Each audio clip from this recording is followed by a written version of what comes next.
Liebe Gemeinde, Geschwister, guten Tag. Ich freue mich sehr, dass wir heute gemeinsam mit unserer koreanischen Gemeinde und der deutschen Friedensgemeinde einen Erntedank-Gottesdienst feiern dürfen. In Korea haben wir letzte ganze Woche gefeiert, der dem Erntedankfest hier ähnelt. Es heißt Chuseok.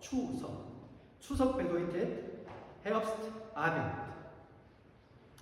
Da es sich um ein wichtiges und besonderes Fest handelt, gibt es normalerweise 4 bis 5 Tage lang Feiertage. An Chuseok tragen viele Koreaner diese Kleidung, was ich jetzt trage. Dieses Kleidungsstück heißt auf Koreanisch Hanbok.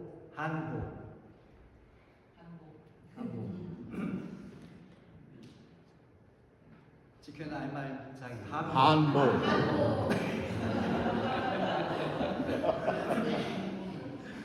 Kann man gut merken. Ja, Hanbok. Und ist eine traditionelle Kleidung in Korea. Das Hanbok hat meine Schwiegermutter, diese Hanbok hat meine Schwiegermutter mir in Korea geschenkt.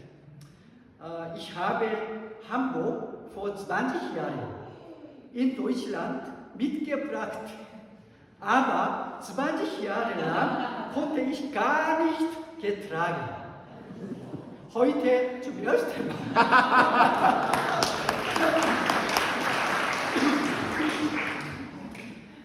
Ich wollte Sie mal vorstellen, die Hanbok, ja, deswegen, ja, ich musste etwas gut, ja. An Chuseok, die Kinder, die überall verstreut sind und ein geschäftiges Leben führen, unterbrechen ihre Arbeit und besuchen das Haus ihrer Eltern, Großeltern, Söhne, Töchter, Enkel und Enkelinnen. Die ganze Familie kommt zusammen. Sie begrüßen sich, essen gemeinsam das Chuseok-Festessen, trösten sich gegenseitig und verbringen eine fröhliche und glückliche Zeit während des Chuseok-Festes. Während dieser Zeit sind ungefähr 30 Millionen Menschen unterwegs. Das bedeutet, dass etwa 2/3 der koreanischen Bevölkerung mit dem Auto unterwegs sind, um ihre Familien zu besuchen. Deshalb spricht man auch von einer großen Völkerwanderung. Da es während dieser Feiertage einige sehr interessante Szenen zu beobachten gibt, möchte ich Ihnen einige Fotos zeigen.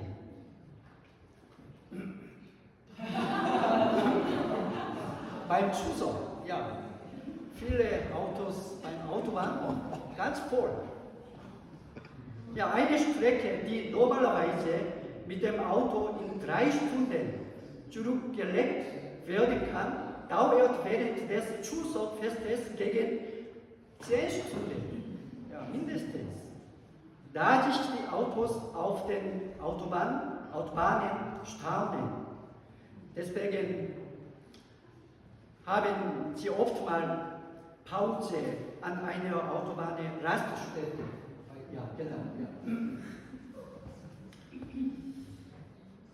Trotzdem nehmen die Menschen jedes Jahr diese Strapazien auf sich, obwohl sie wissen, was sie erwartet. Warum? Wegen der Freude auf Aufregung, die Eltern und Familie wiederzusehen. Ja, der Familie treffen, dann Begrüßung, das heißt ja Sebe. Sebe, die Bedeutung hat Respekt auf Eltern, ja, für Eltern. Dann zubereiten, essen, Songpyeon, ja, das Songpyeon ist Reiskuchen, ja. Dann Familie alle getroffen, miteinander kochen, danach essen sie gemeinsam zusammen. Und ja, das Sapche, Nudelsalat, das ist auf Deutsch Pfannkuchen, kann man sagen. Ja. Bibimbap. Haben Sie schon mal gegessen? Ja, schon. Noch nicht. Heute. Freue mich drauf. Dann hat der Essen kennt ihr auch ja Yunori, das in Deutschland wie ein Spiel Mensch ärgere dich nicht. Ah. Ja, Mensch ärgere dich nicht. Ja, bei Weihnacht oder ja, Familie spielen ja, zusammen. Ja, richtig. Und dann draußen, dann, ja, Drachen steigen lassen spielen. Ja. Dann so Werfspiel, dann tanzen. Ja, viele verschiedene Spiele machen sie zusammen beim Anschluss. Deshalb ist dieser Gottesdienst heute für unsere koreanische Gemeinde eine ganz besondere und wertvolle Zeit, dass wir hier mit Ihnen allen zusammen sein können, die Sie für uns wie Eltern und Geschwister sind, und dass wir als Familie gemeinsam Gottesdienst feiern können. Das ist meiner Meinung nach Gottes Gnade. Ich möchte diese Gelegenheit nutzen, um den deutschen Familien meinen Dank auszusprechen. Ich bin sehr dankbar, dass Sie uns Raum geben und uns mit Rücksicht behandeln, damit wir die koreanische Gemeindefamilie hier in Halle zusammenkommen, Gottesdienste feiern und unser Leben miteinander teilen können. Sie sind seit vielen, vielen Jahren ein unveränderlicher großer Schutz für unsere koreanische Gemeinde. Wenn ich eure herzliche Liebe sehe, erlebe ich die Liebe Gottes. Und wenn ich eure Gnade erfahre, spüre ich tief die vorauseilende Gnade Gottes. Die vorauseilende Gnade Gottes, die uns immer vorausgeht. Dieser Ausdruck gefällt mir sehr gut. Die Epheserbrief, den eine koreanische Frau schon gelesen hat, beschreibt diese vorauseilende Gnade Gottes am besten.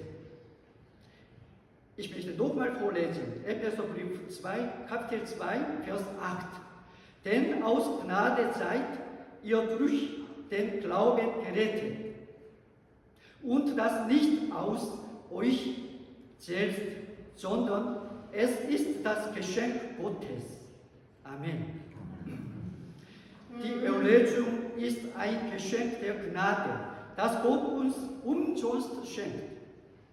Deshalb glaube ich, dass es ein Geschenk Gottes und seine vorrangige Gnade ist, dass wir gerettet wurden und Gottes Kinder geworden sind, dass die Halle koreanische Gemeinde und die Friedensgemeinde zu Kirchen des Herrn geworden sind, dass wir hier zusammenkommen können, um als Familie Gottes gemeinsam Gottesdienste zu feiern. Liebe Gemeinde, deshalb sollten wir heute an diesem Tag, an dem wir einen Gottesdienst zum Thema Dankbarkeit feiern, vor Gott darüber nachdenken.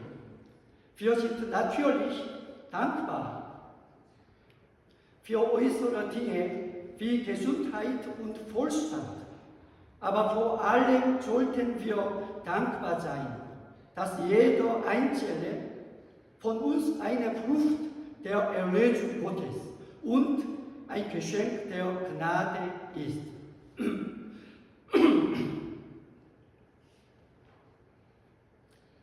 Der Grund, warum Gott uns heute diesen Erntedank-Gottesdienst feiern lässt, ist ganz klar. Da wir als Kinder Gottes die Frucht und das Geschenk Gottes sind, glaube ich, dass unsere Dankbarkeit vor Gott immer ihren Ausgangspunkt, ihren Verlauf und ihr Ergebnis in Gott haben muss, der immer der Grund für unsere Dankbarkeit sein sollte. Liebe Gemeinde, heute feiern wir unser Erntedankfest. Das Wort Erntedankfest enthält das Wort Danke oder Dank. Als ich dieses Wort sah, fiel mir sofort ein anderes interessantes Wort ein. Was könnte das sein? Es ist Denken.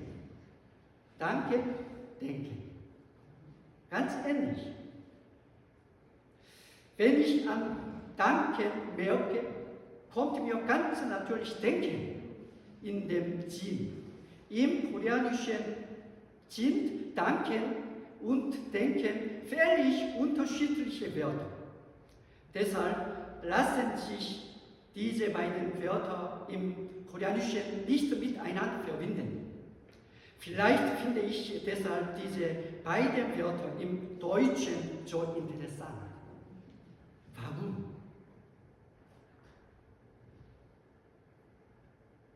Haben Sie schon mal Gedanken? Warum? Warum ist Denken im Deutschen ein so nahe Wort zu denken? Danke. In der Bibel gibt es das griechische Wort Charis. Charis bedeutet Gnade oder Geschenk, aber gleichzeitig auch Dankbarkeit und Herz.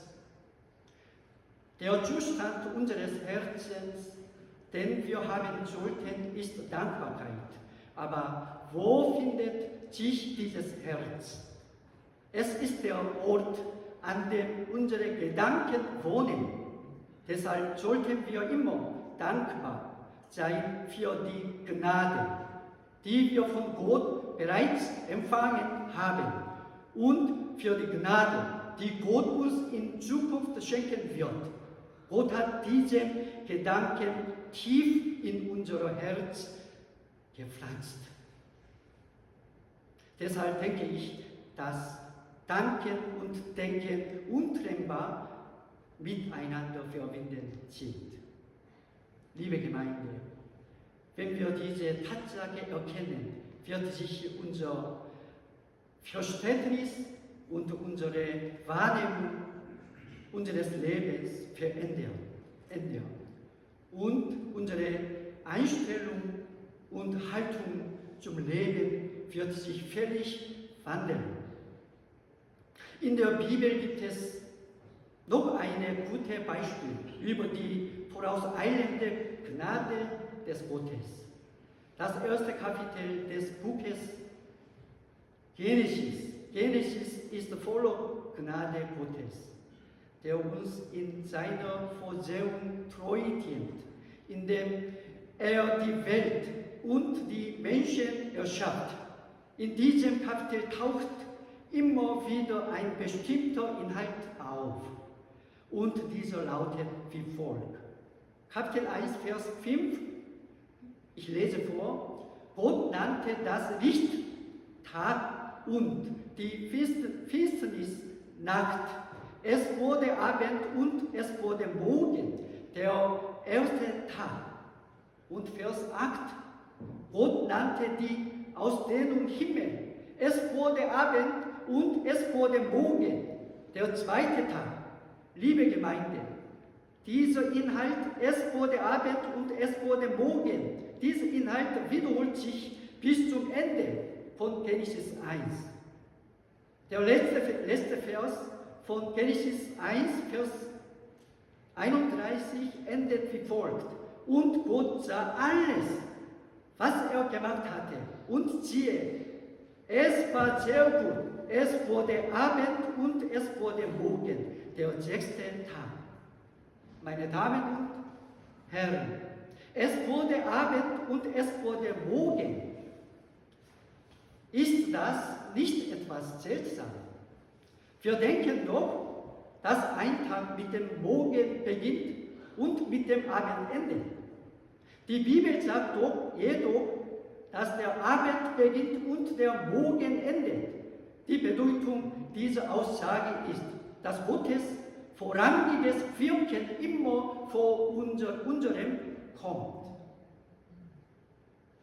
Das bedeutet, dass unsere Zeit erst nach Gottes Wirken beginnt. Deshalb ist der Abend hier im Hebräisch Erev. Die ursprüngliche Bedeutung von Erev ist tiefe Nacht. Es ist also die Zeit, in der wir schlafen. In dieser Zeit sind unsere Gedanken, unsere Ideen und all unsere Anstrengungen und Mühen zum Stillstand gekommen. Es ist eine Zeit, in der weder unsere Fähigkeiten noch unsere starke Wille eingreifen können. Wir sind einfach nur körperlich und seelisch so erschöpft und müde, dass wir schlafen. Es ist eine absolut passive Zeit. Das ist die Zeit von Erev. Doch genau in dieser Zeit von Erev wirkt Gott für uns. Erev ist eine Zeit, in der wir Gott Treue tief erfahren. Es ist Gottes Zeit, in der Gott unseren erschöpften und müden Körper und unsere Seele heilt und wiederherstellt. Es ist die Zeit Gottes, in der er uns neu erschafft, damit wir jeden Morgen einen neuen Tag begrüßen können. Wir erfahren die Treue Gottes, der unseren Körper und unsere Seele mit neuer Kraft, neuem Geist und neuer Gnade erfüllt. So begrüßen wir den Morgen mit Dankbarkeit an dem Ort, an dem Gottes Gnade zu uns fließt, und leben die uns gegebene Zeit nach Gottes Gnade. Liebe Freunde, ich wünsche Ihnen, dass Sie in Ihrem Leben die kostbare Bedeutung dieser Wort Gottes, es wurde Abend und es wurde Morgen, gut in sich aufnehmen können. Der Prophet Jeremia, der diese vorauseilende Gnade Gottes tief erfahren hat, bekennt: Die Güte des Herrn hat kein Ende. Sein Erbarmen hört niemals auf.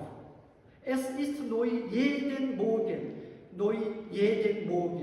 Groß ist deine Treue, o Herr, groß ist deine Treue. Wissen Sie dieses Lied? Ja, da habe ich das. 38. Ich möchte gerne alle zusammen dieses Lied einmal zusammen singen.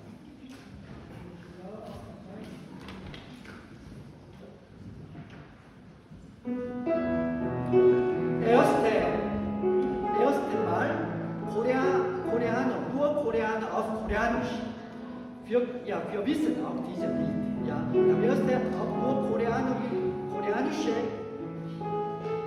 dann singen, dann zweite alle zusammen auf Deutsch. Ja?